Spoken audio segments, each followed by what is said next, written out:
welcome back to Paranormal NL Podcast, located in Newfoundland and Labrador, Canada. That's PNL Podcast for short. I'm your host and founder, Jen Noseworthy. Thank you for tuning in to UPRN, United Public Radio Network, 107.7 FM in Ireland and 105.3 FM at Ondat Gulf. For tonight's spooky Christmas special on UPRN, segment number 59, I've got three guests waiting backstage from Ottawa, Canada, who I'll bring on shortly. Now it's time to grab your favorite cup of Christmas brew, a few merry munchies, and get cozy by that fireplace and get ready for the show tonight. Paranormal NL Podcast is sponsored by the Bog Team. It's a boots-on-the-ground Bog Team doing historical paranormal investigations in Newfoundland, Canada. Follow PNL Podcast and the Bog Team on their Linktree, Paranormal NL Podcast. Smash those subscribe buttons. Now, all Bog Team music heard in the intro and exit is available for download on all social media and streaming music platforms. Tune in every Tuesday at 5 p.m. Eastern on UPRN for PNL Podcast with a YouTube and a Facebook live chat watch party. PNL Podcast believes in supporting international paranormal networking and highlighting global paranormal people, places, and things. Now, let's get on with the show. Tonight, I have on stage with me, I've got Lee Hatfield, and I've got two more backstage. I've got Logan Wagner and Valter Nakamura. Welcome. Thanks for having us. Hey, thanks for having us. Yeah. Merry Christmas. Yeah, Merry Christmas. Merry Christmas. I've got spooky no Christmas. idea who these two are. I've never met them before in my life. They just showed up. Yeah. We do that from time to time. Two random guys off the street. Let's do some introductions, y'all. Do you want to start first with Lee? No. Okay. Yeah. No? Okay. So, my name's Lee Hatfield. I'm originally from England, where all the history comes from. I'm actually quite old. I was born when everything was in black and white. I moved to Canada in 2013 after marrying a young lady-ish from New Brunswick who is living in Ottawa. So I've been in Ottawa for the last 13 years. Nice. And we'll get into meeting these two a little bit later. Yeah, how about you guys? Who wants to go first? Go ahead, Walter. All right, so my name is Valter Nakamura. I was born in Brazil. My family's all Japanese, and I was raised here in Canada. Just like Lee, I married a maritimer from Nova Scotia. So woohoo, go Nova Scotia. What is it about Nova Scotia that the Ontario and the Ottawa folks like over there, huh? I Must be mean, the accent. I don't know about Lee, but I mean, I just look good. It's that Atlantic Canada vibe, that's what it is. That's what it is. All right. So you're next. Yeah, so my name's Logan Wagner. I guess we're introducing where we're from. I'm from Ottawa. I've always been from Ottawa. Grew up in Ottawa. Good old Ottawa, Yeah, so I've been in paranormal investigating since about 2019. SIPA Canada as a team formed in about 2024. Once we all kind of decided that we wanted to, collectively investigate the same methods. My background, though, I'm more of a technical guy, more with the equipment. My background is in film and TV. So I help with all the video and editing and just generalized equipment management. You're the tech guru. Love it. Now, you guys do a lot of tech stuff, hey? Yeah, and you even teach, how to use some of the equipment. I think a lot of people are interested in that lately. Have you noticed a big spike in that? Absolutely. So, Lee himself, he actually runs a course about equipment. You know what, Lee? Why don't you explain exactly what your course is about? This is because Logan has forgotten. So I help out a company that are based in Halifax, so on the East Coast again. I think we've covered most of them on the East Coast right now. called Paranormal Phenomena Research and Investigation, and they do various courses on the paranormal. And this is where I first got my background. Now, Lee, I've got to give a shout out. I've got to say thank you for your service with the RAF, the Royal Air Force. So, yeah, I don't know if you mentioned that at the beginning, did you? I didn't, but let's go there as well, because this is really organised. I love it. So I did serve in the Royal Air Force in England for 6.5 years. I was then a firefighter for 12 years. Awesome. Then a paramedic for 13 years. We could have used you here in Newfoundland for all of our wildfires. Oh my gosh, yeah. Sorry, we had a lot. I only do structure fires. That's all I do. I'm sorry, I'm not. The wildfires get too hot. Yeah, that's where they send in the hot shots. Hey, but you're even more of a hot shot. Yeah. You got the air covered, right? I'm not jumping out of an aircraft into a fire. But, I've got a cousin that does that, water bombing. Yeah. Nice. Oh, cool. But then I moved to Canada, and I now work for the government. But going back to the original story, which I forgot what I was doing. Oh yeah, your course, though. I was. Yeah, so I've done some. I've done some courses with this company, and I've done Introduction to Demonology, Ghosts and Hauntings, Poltergeist, Cryptozoology. You got it all covered. Cryptozoology. Hey, you're good. Cryptozoology. And now I actually teach the paranormal equipment course for them, which is a 4-week course. That sounds fun. Tell us more about that. Is everybody involved with that, or is that just you, Lee? No, I'm the one that's got so many fingers in so many different pies. It's like I say, it's a 4-week course. First week covers all the normal basic stuff that people use, like the audio and the cameras, and we go through various cameras and the do's and the do nots of audio and video recording and still photography. Week 2, we go into the diagnostic stuff, so the stuff that you can use in day-to-day construction. So I'm talking about the tri-field, because you can use that for radio masts and stuff like that.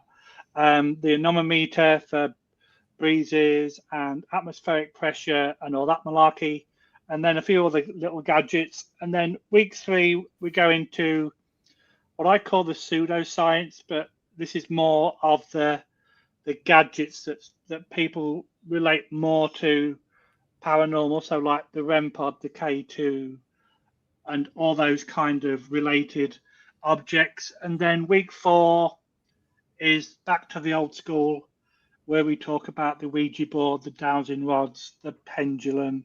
That's some hardcore education you got. What do you get at the end of it besides the participation award? What do you get? You get a nice little certificate to say that you completed the course, and you get a round of applause from me for being a great student. And that means a lot. It sounds like a fun class, though. I mean, there's a lot involved. I mean, people think, oh, yeah, anybody can just go do the paranormal. But, I mean, do you guys want to talk a little bit more about, I know Valter and Logan, you each have your own kind of specialty areas. Do you want to talk a little bit about those? I mean, some people like the old school stuff and just you mentioned the pendulum or like the dowsing rods. Yeah, you're pointing. Yeah. So, for our team, let's say with the background of the paranormal, it's always been in my whole entire life, with my mom, my sisters being Wiccans and all that stuff. So I've always been around that and everything. And then I got that interest into the occult and the old school things, right? So when we do our investigations, I tend to be the guy who's going to push those boundaries with the Ouija board, the tarot cards. Not saying that I have any like abilities or I'm a sensitive, but I'd like to take it the old way, because on the team, we like to spread out how we investigate, right? So me taking the old school stuff, while Logan here will take the new school stuff, right? And then having both ways confirming each other is how we associate being it either paranormal or, unknown until we can figure it out, kind of a thing. Yeah, because some spirits or entities, shall we say, they're like, what the heck is all this equipment? And they're like the old school stuff, like a candle or something like that, No, exactly. And that's the main thing why we try to implement those, is because if you think of entities or spirits, not knowing which era you're even speaking with could be like, let's say you come with a REM pod, they'd be like, what's a REM pod? Electricity didn't even exist at this time. So they're like, right. Right. Mm-hmm. Versus, here's a pendulum. Can you just move this to tell me what you're trying to tell me? Yes, no, kind of a thing. And basically in the 1800s, 1900s, early time, that's when kind of the paranormal and contacting, doing seances kind of boomed. It did. So able to bring up those certain verbatims will trigger them to kind of contact us and reach out more than saying, go touch this antenna. And they'll be like, what's an antenna, right? Right. Have you tried different languages? We've tried on some locations German. Yeah. Okay. Yeah. Getting your response? You know what? I don't think we got much, to be honest. It was a location out in Penetanguishene, Ontario. Have you tried French?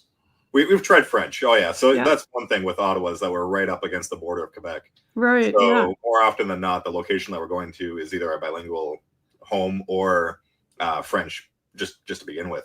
A few of our members actually are French natively. So Okay. they, it's the primary language. And that's kind of why I like the way we formed ourselves. Currently, we have about 9 members. I believe 4 of which are French speaking. I mean, Valter and I speak French as well. I wish Nice. Lee did, Yeah. but he's a little too British. At times he's a little lost, but that's okay. But yeah, there you go. So you can kind of see on the left-hand side there, Right. those are our 3 main members that are French speakers. Okay. Yeah, we get French a lot on Spirit Box, and we'll just kind of say, well, we don't know a whole lot of French, and then we'll try a different language, because we also Right. got a member on our team from Norway, so he'll speak a little bit of that, right? Nice. So, yeah. Well, yeah, being in Newfoundland, you guys probably have all sorts of influence from Europe and whatnot. Oh right? my gosh, 100%. We're like has the oldest city in North America is St. John's. So There you go. we've got, pirate right down to the pirates and all kinds. Yeah, that's awesome. But it definitely goes a long way having a lot of different languages. I mean, you've also spoken, I believe, well, a bit of Japanese as well. Yeah, before, with the diversity that we have, I've tried Portuguese, I've tried French, I've tried Japanese. fun. Okay. Whatever I can kind of pick up, I'll try to just throw out there to see if there's any kind of reaction, right? Depending on the history of the actual location. So some of the places we've been, knowing that they might be Scottish or French, we try to use Lee to trigger them because, he's a Brit. Right? And be like, hey. I was just going to ask about trigger stuff. Yeah, we have a Brit here. We're going to leave him alone. Do whatever you guys want with him, kind of a thing. I feel harassed. Lee, do you have a favorite place that you've investigated that you want to just gotta keep going back, or that you want to go back? Well, there's a place that's local to us called the SDG Jail, which is in Cornwall, which is about an hour away. And that was the first investigation that us 3 did as a team.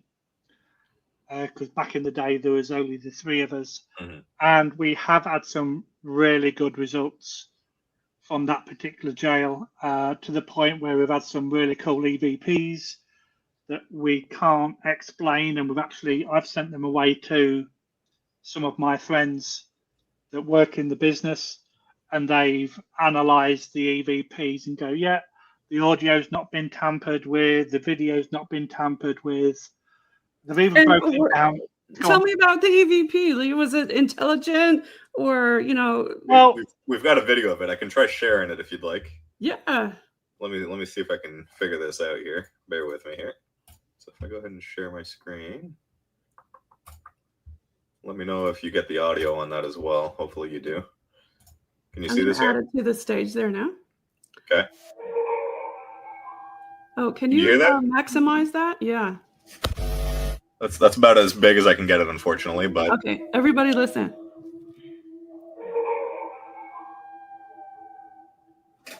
I don't know if you got that or not. It sounds like a dog or a wolf. So you'll have to check it out on our social media with some headphones there. But to us, it sounds like a child laughing.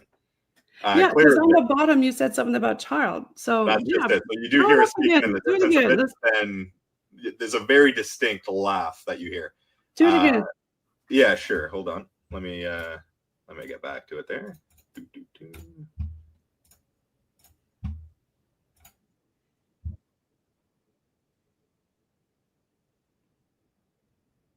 Are you hearing that? Add the stage. Okay. No, I just put it one more time there.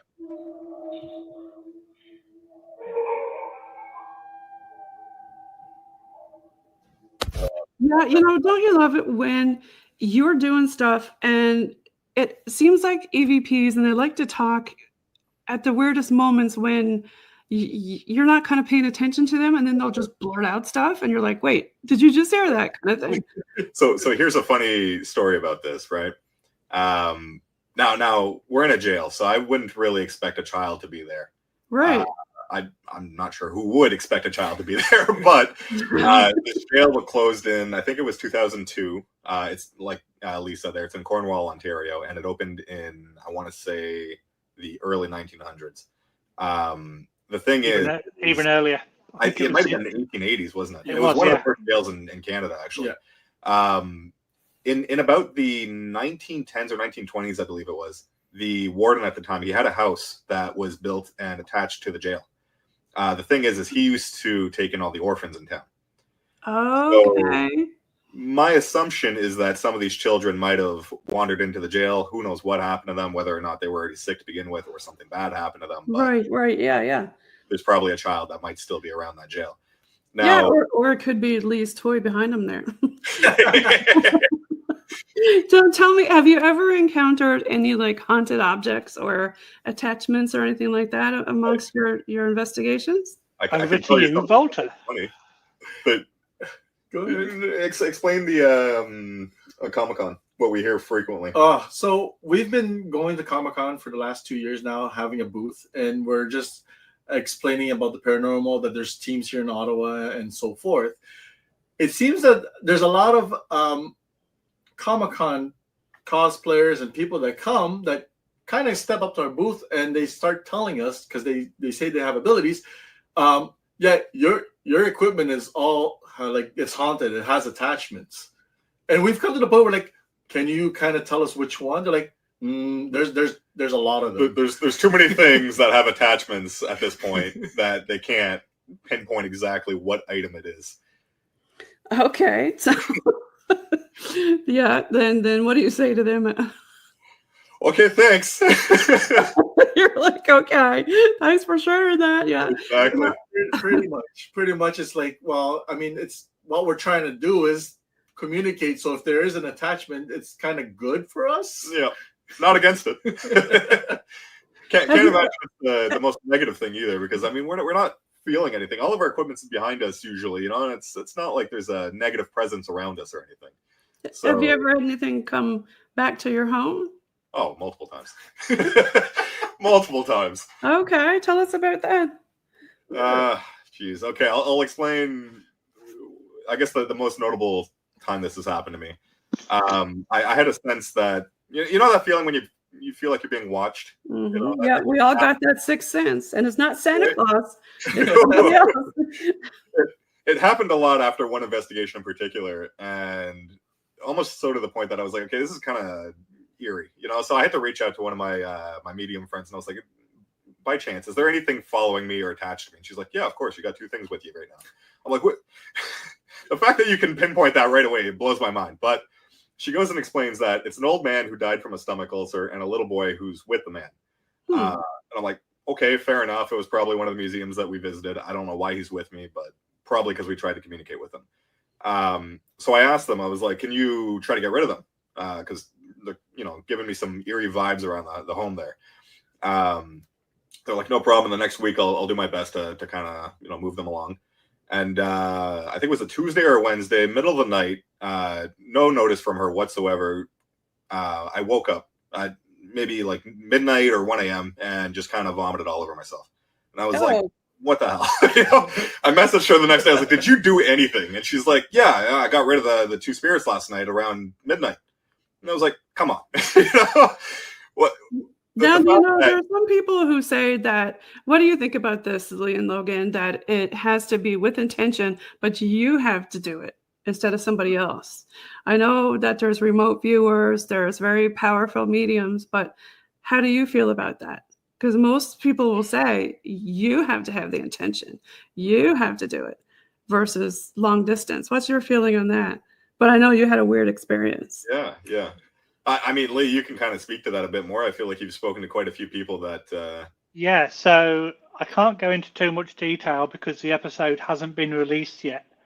But I spoke to a girl who was in California a few weeks ago, and she said that she could remote view and astral project. But when this comes out, the episode will be released, so it's kind of confusing.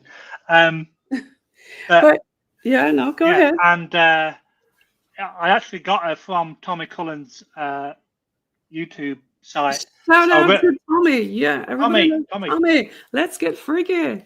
Another Brit, yay. Yoo-hoo. And she said she could remote view and astral project, so I'll put it to the test. And she described things that was in my apartment. Oh, yeah. Yeah. And I'm like... It's a thing. I mean, I've spoken to a lot of guests about remote viewing, and it's definitely a thing. Yeah. And it can be kind of scary, right? I mean... It is, but I wanted her to do it, and I wanted to put it to the test. Because I'm a firm believer in, okay, this has happened, prove it. So she actually described a few things in the apartment, and I sent the two guys a list of stuff that she did. Mm-hmm. And it's like, there's absolutely no way. Oh, yeah. They were here in Newfoundland over on Bell Island. I've had them on the show too. They are absolute sweethearts. Beyond the Haunting, Corinne, Leanne, and also Kelly. Yeah. So there's a lot of mediums on the go. Some people think, oh, it's all hoopla. No, it ain't. There's people with definitely abilities. Yeah, and if that kind of thing does happen, it's like, okay, how did it happen? Because some of the things she described were way off camera that way, way off camera that way. So there's absolutely no way that she could see the reflection or anything like that. So it's like, how the heck did this happen? And it's got me so intrigued. Like, the wife's bought me a book on astral projection, and this girl said, whenever you have any questions, reach out to me. I'm happy to answer them. So yeah, she's my new best bud now. I love that. Yeah.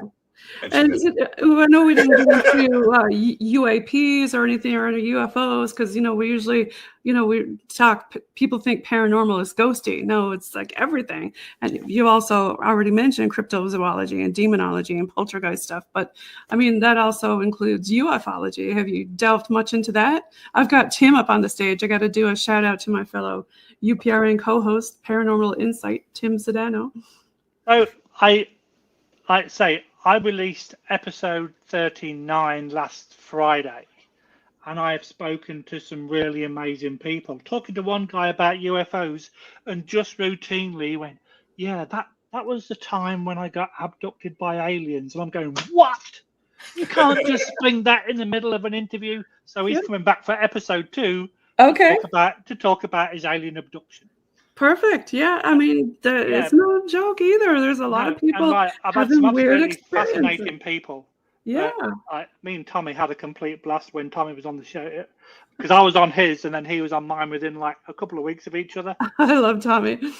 He's an absolute diamond. He really is. Yeah. We were talking, about remote viewing and things like that and different abilities. Have you guys tried any UAP stuff? Any when I say UAP, like CE5, have you tried any of that? I can't say I have. No? Do you follow Skinwalker or anything like that? Or I feel like you're familiar with some of that. I mean, what do you think, Logan?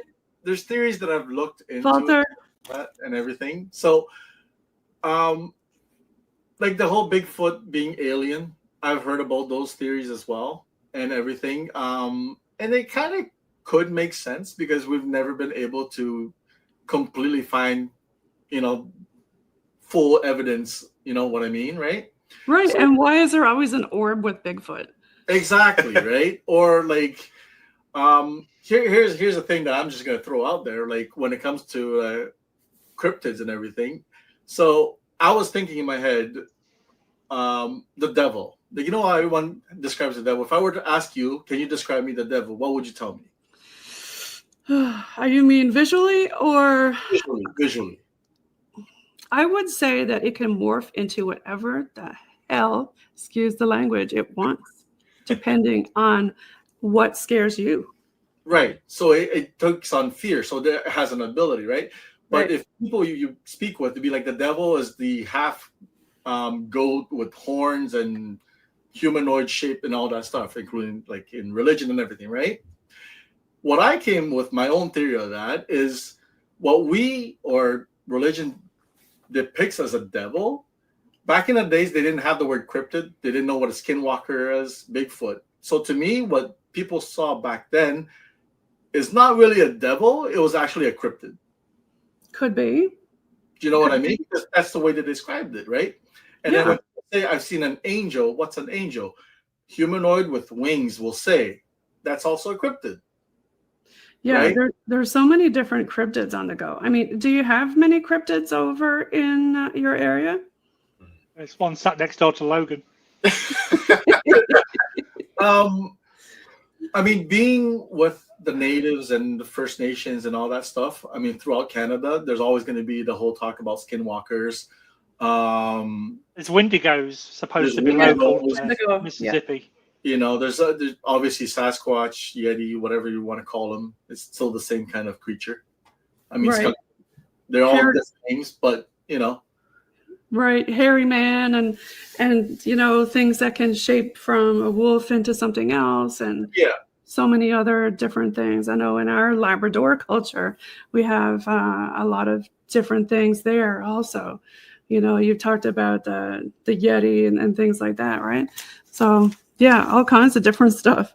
Have y'all had any, I guess, shall we say, encounters with anything like poltergeisty or super spooky? So, I mean, the creepiest thing that I've ever experienced, I don't know if it's necessarily poltergeist, but I've definitely felt something that I couldn't see physically. I hate it when that happens. Yeah.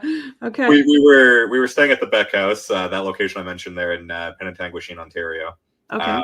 Bit of a history. It's from the 1800s. The creator of that town, it's his home, right? So the first property that was built there. And he had a large family that had passed away in that house and multiple generations and whatnot. It's said that one of his daughters still is there. She had passed away from TB, and she likes to take care of the guests that stay in that home.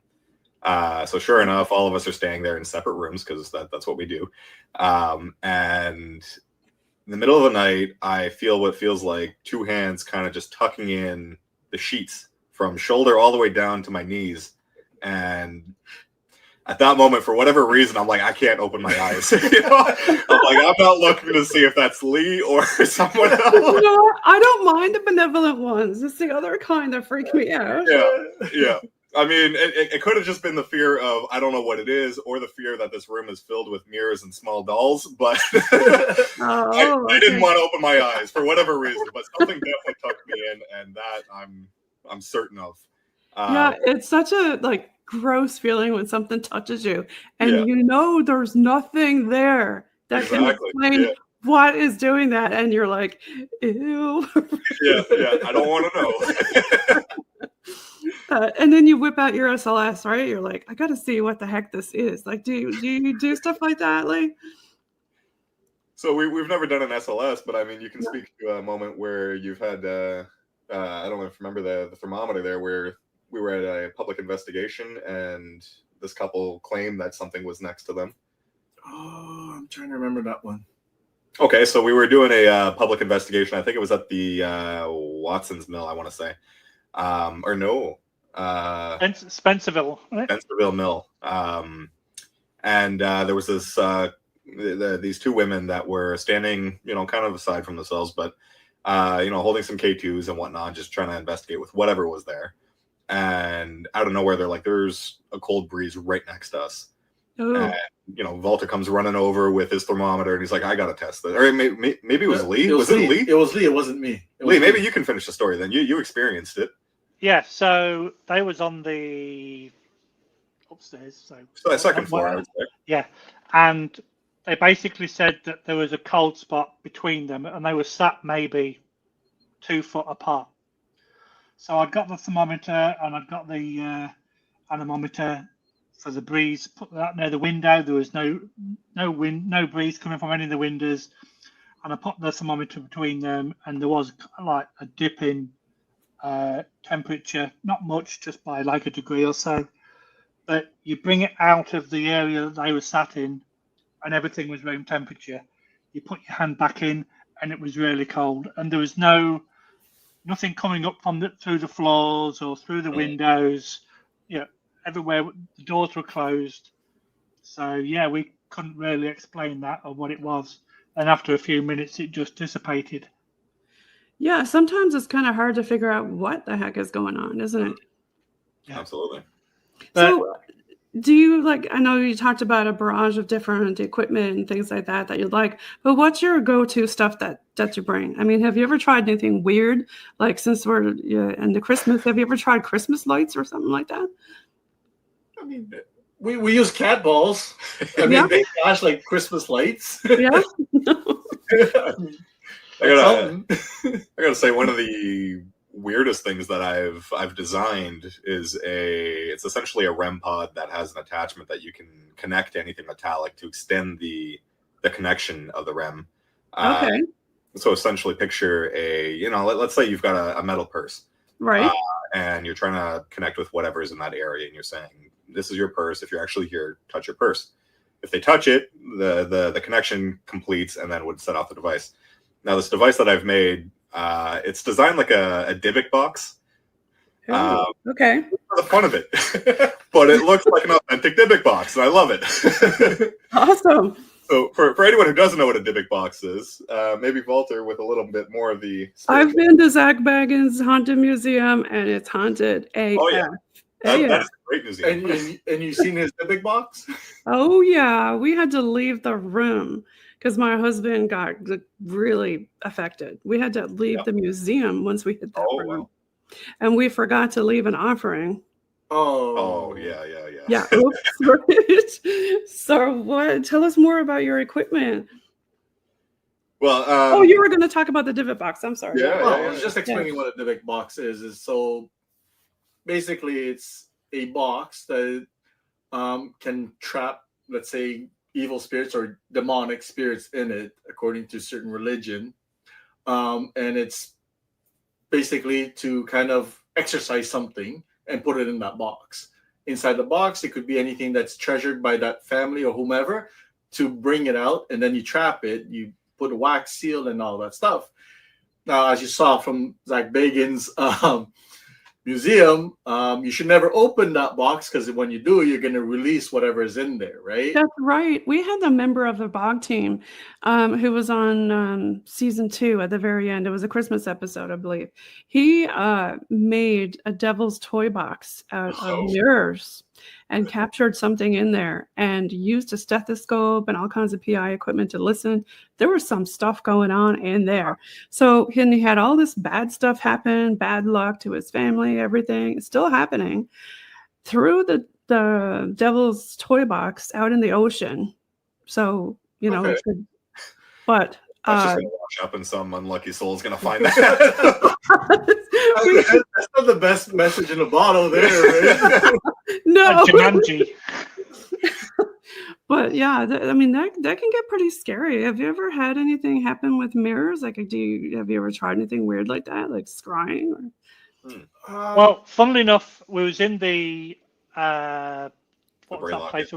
Yeah, the Braylock Inn in New York State, and we rented the 2 most haunted rooms. Oh. And I was doing a solo, and those guys were in the bathroom together. They sound bad. But that's where I was going to say, okay. that's where the MVR was. Okay, that's where the MVR was. And I was sat right in front of a mirror, and it might just have been psychological, but I thought that my facial features were distorted. Yeah. Yeah. I mean, I've had a lot of people talk about stuff like that. And they say that, it depends on the type of mirror. If the older type mirrors, I think they have more lead or something in them. Yeah. So that was also a cool location, because on the second night, those guys, okay, they were both in the bathroom, one story. They both shared one room together. That's another story. But I was in the other But room. Lee, back to the mirror. Was there another mirror pointing another mirror? No. But okay. On the second night, I got into bed after about 2:00 in the morning, and it's got the old-fashioned blankets on the bed. So. Oh yes, yeah, like at Nan's house, right? Yeah, exactly. So once you move, the blankets settle. Yeah, which the blankets did, and then within 30 seconds or so, I felt a really heavy sensation sit on the bed, like I thought one of the guys had come into the room and not heard the door.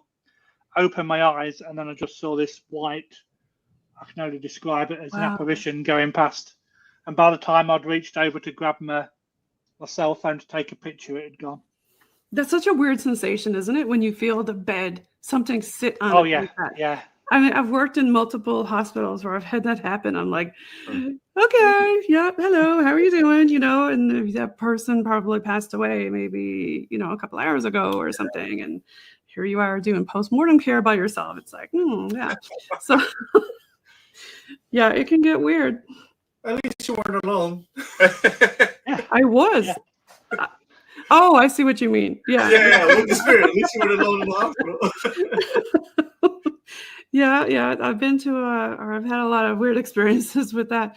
But do you find like the more older places you find more spirits, or why is it always older places? What's your theory on that?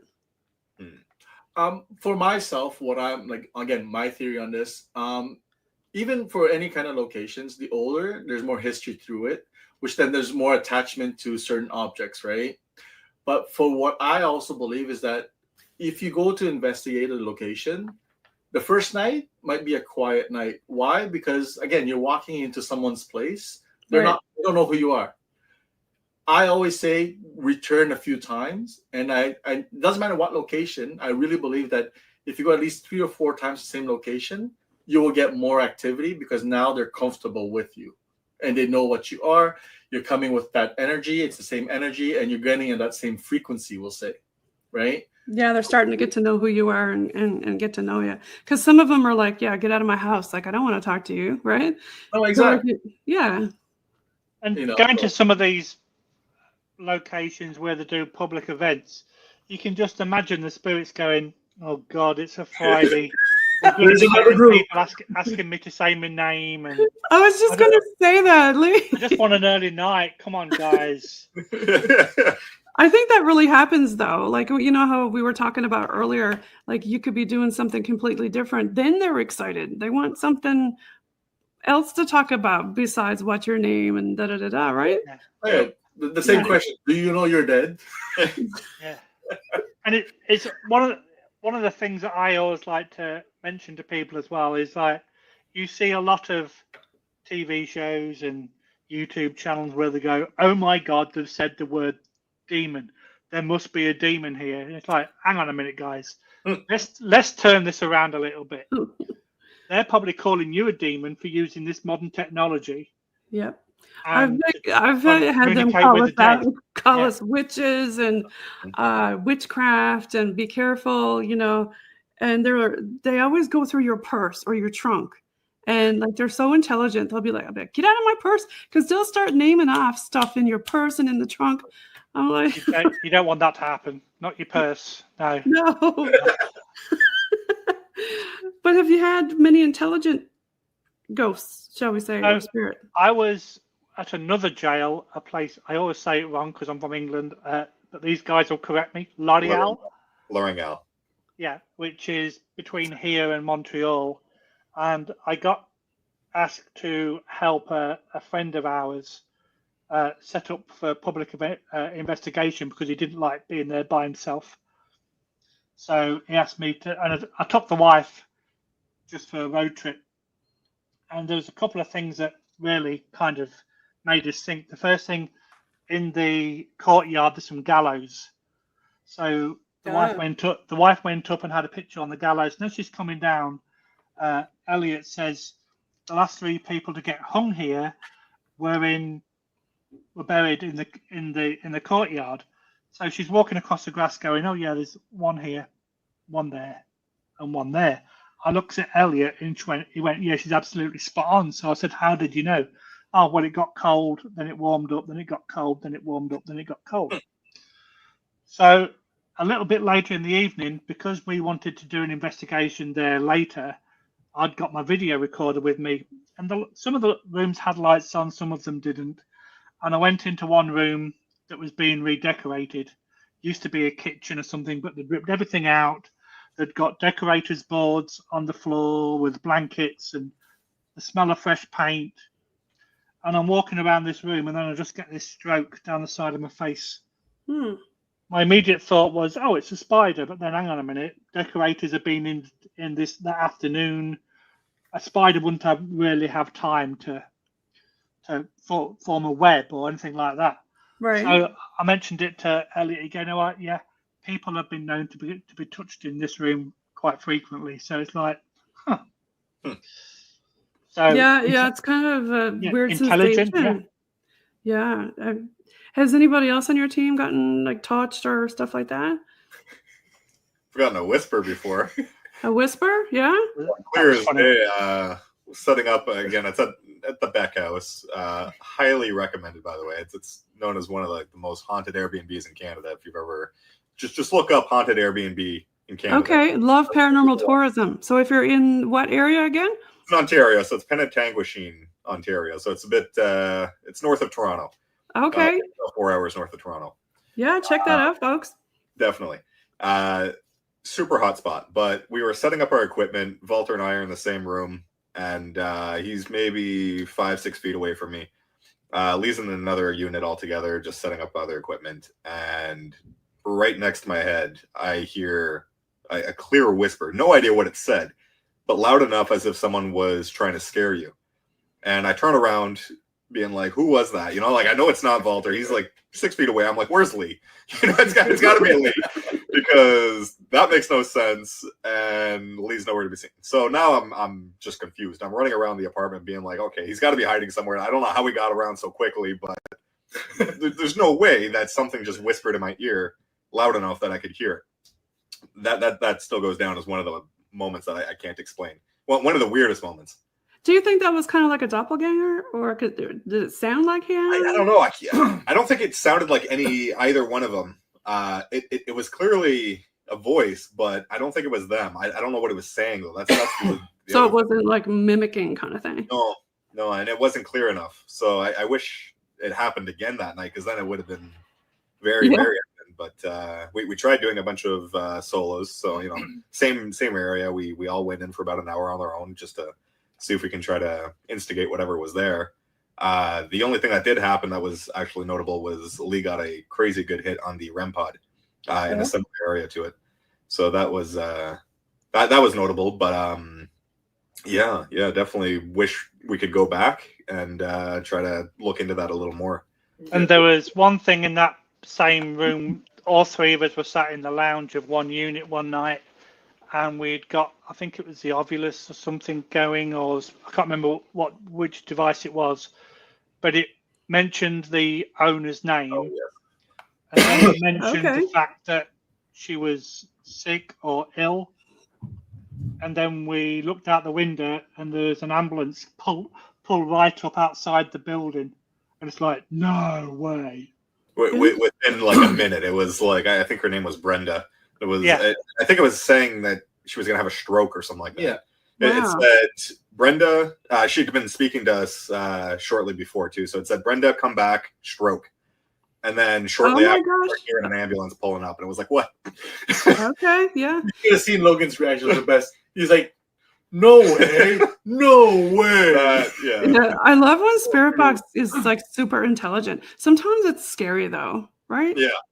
Do you ever definitely. get it's like so intelligent? It's like, and then it's like sometimes pretending to be something else, saying, "Oh, I'm your friend. I'm an angel," and like, Well, yeah, I'm well, sure you're an angel, but probably not that kind, right? One thing that explain your story there at your buddy's place.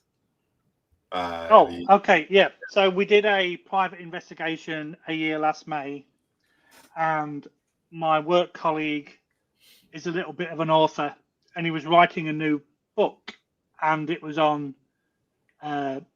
demonology. Okay. And he said to me, and this guy's a prankster, but he was so serious when he was. Sorry, that's the spirits are calling me. Yeah, he was so serious about this that I knew that he wasn't pulling a fast one. And he said, "Oh, I'm hearing movement in the basement and things are moving."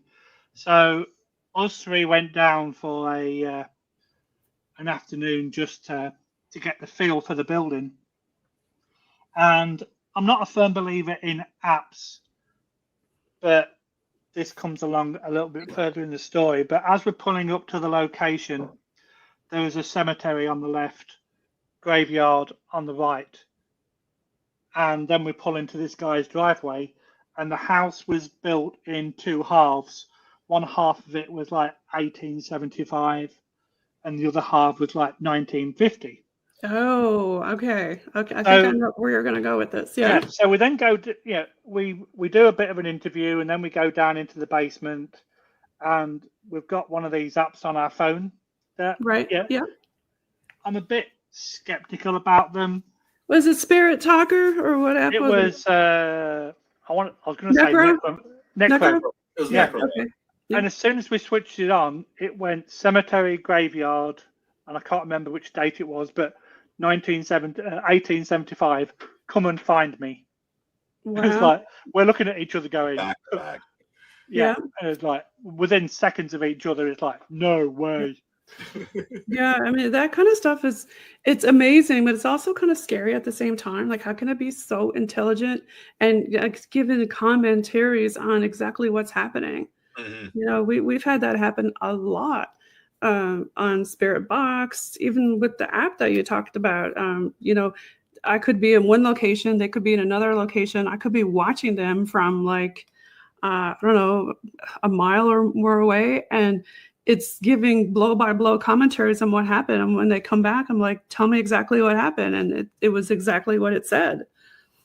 Right. Yeah.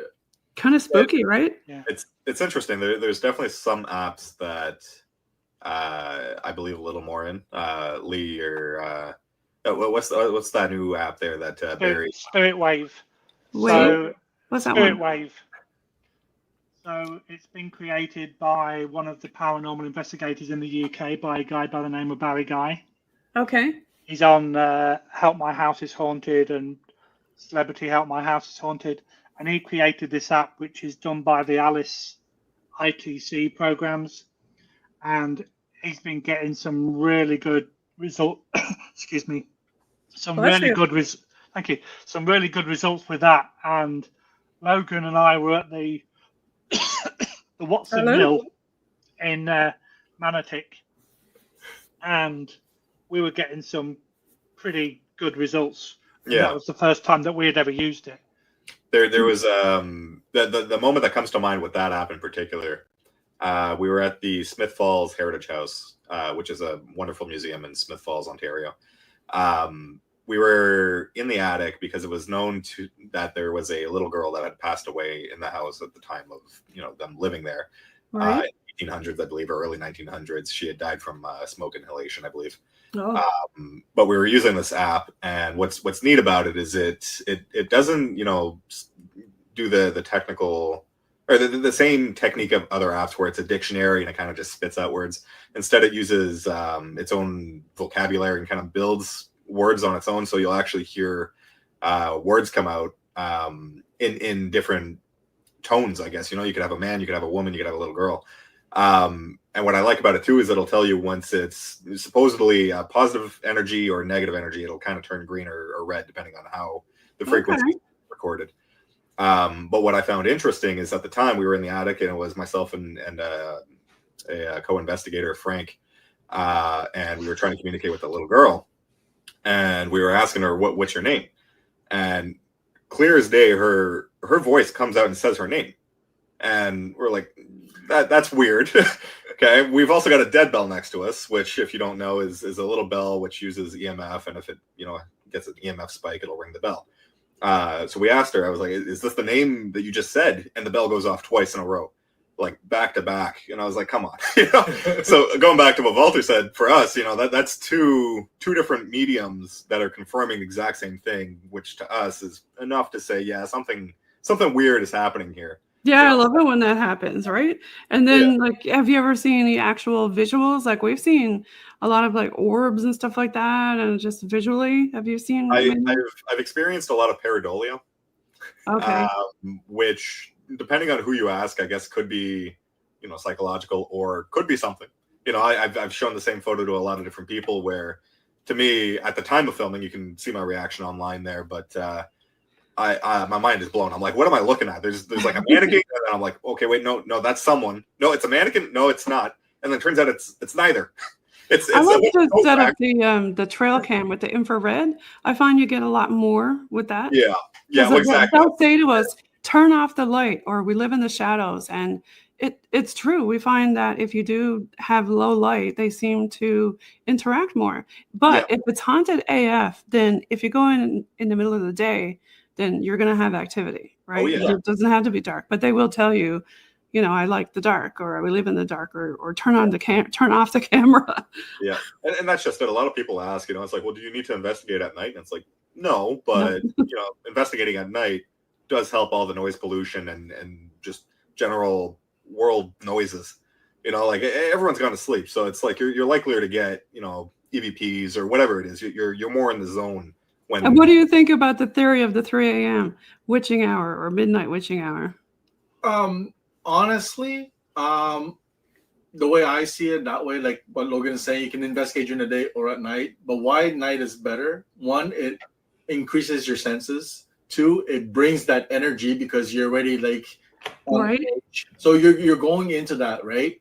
So when it comes to 3 a.m. being that witching hour, because of so much talk about it, it even adds more suspense to it. So I think that's why a lot of people think that at 3 a.m. You're going to get more activities because your mindset is already put to that spot, right? So now again, when it comes to the whole thing with energy being at frequencies, you just put yourself into that same frequency where now you're going to match with it and things will happen, right? Yeah. I mean, we've conducted some experiments like that, and it's kind of uncanny. It can be kind of strange. Well, what do you guys recommend for people going to visit your area? You named a couple tourist spots for paranormal tourism. Do you have any others you want to give a shout out to? And then we can start talking about where to find you guys and how to follow you on social. If you're in the Brockville area in Ontario, there's definitely the Fulford place. That's a wonderful museum to check out. It's home of one of the what was she? She did seances essentially in her home, but invited prime ministers back in the 1800s. So she still got the original room. Well, I mean, the museum still has the original room with all the glass mirrors and the table and everything in the middle, and it's super eerie. Definitely recommend, if you get the opportunity to go investigate, try to do your own seance if you dare. We tried. We had some crazy reactions. I don't know if you want to explain, but briefly, just because I know So when we went there, basically, and I asked, does anybody want to do a seance? We had some volunteers. We had a few guests plus our own team members. And again, because I like to dabble in a lot of things, right?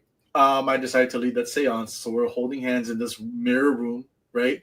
We have a portal in another room. And as we're starting to begin, I told everyone, close your eyes, doing the whole ritual stuff, right? Long story short, the portal's already telling us, don't do us, evil, demon, telling us all this stuff, right? But the members that were with us were experiencing some phenomena happening. Like one of our own team members was feeling very sad and going through those emotions.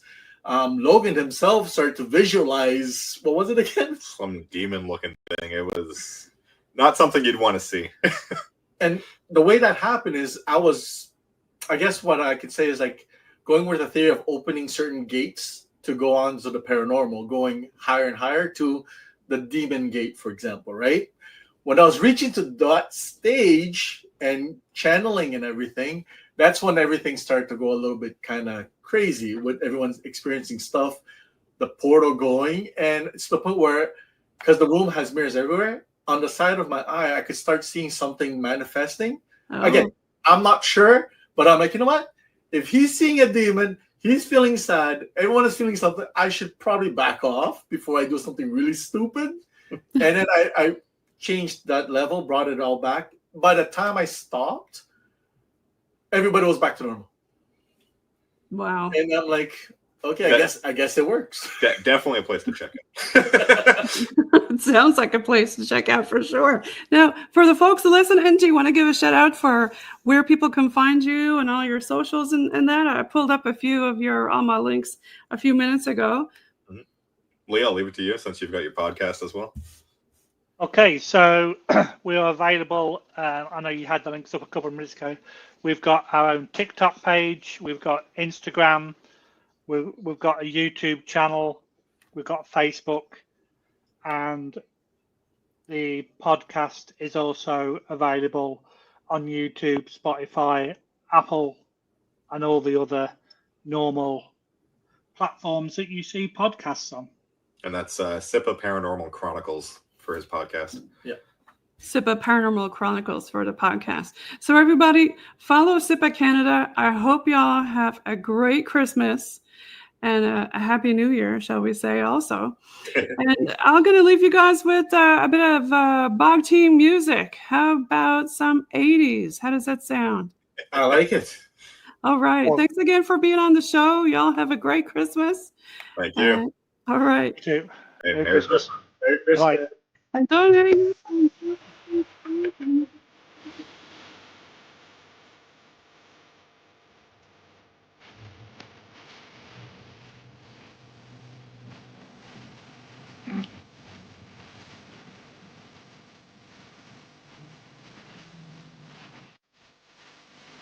So y'all gonna have some eggnog Christmas? Oh, well, for sure. That's my go-to personally. Oh, for sure. And what do you put in your eggnog, though? Oh, Yeah. That's a secret. Yeah, I don't know if I want to release that info. It's a simple recipe. There you go. There you go. Recipe book for Christmas. There we go. There you go. All right. Well, everybody, follow SIPA. It's a great Christmas gift. Open their podcast and take a listen. Thanks for listening to UPRN, United Public Radio Network, 107.7 FM in New Orleans and 105.3 FM on that go.